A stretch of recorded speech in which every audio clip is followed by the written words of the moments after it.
कई प्रवास जी आप जल्द से जल्द मंच पर आ जाएंगे, बेसब्री से इंतजार है आपका। कई प्रवास आप जहाँ कहीं भी हैं कृपया दर्शक बंधु रौरे कर गाना सुने लगे तरसत है तड़पत है तो जल्द से जल्द मंच पर आवे कर कोशिश करूं। चलो आई भी गले कई प्रवास जी ठीक है ले अपने बना के कई का बात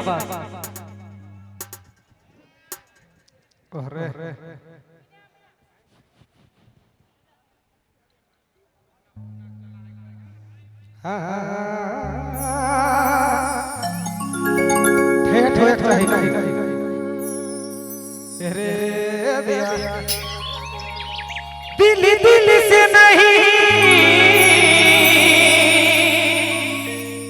तकदीर से मिलते हैं कि अब तो चाहने वाले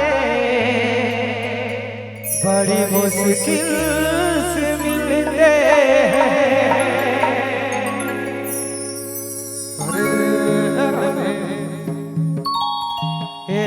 हाय रे हार छाती फाटा थे दादा जवानी जोड़ी छूटा थे।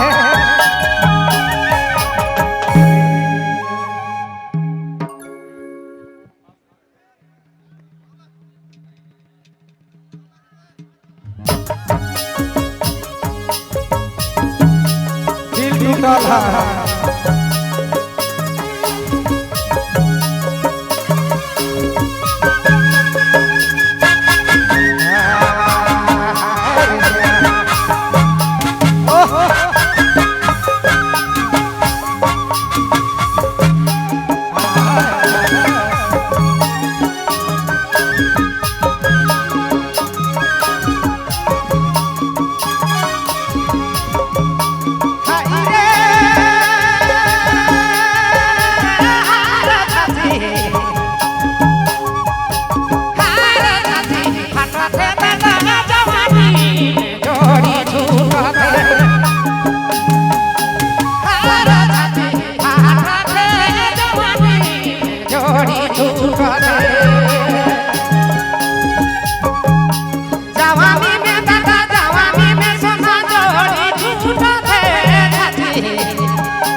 दादा के दिल से धन्यवाद है।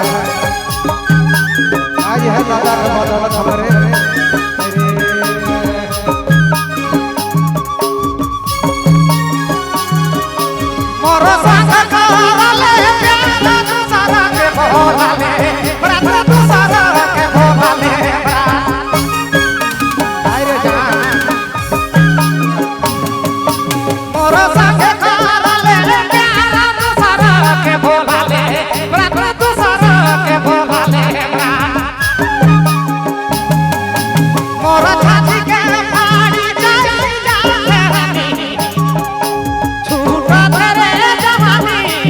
जोड़ी बिछड़ा थे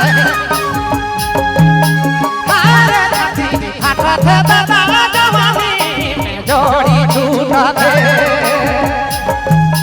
का कहो कभी नहीं सोचो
रे छूटा फेरे जवानी जोड़ी बिछड़ा थे हारे छाती फाटा थे दादा जवानी जोड़ी टूटा थे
कहाँ पे सब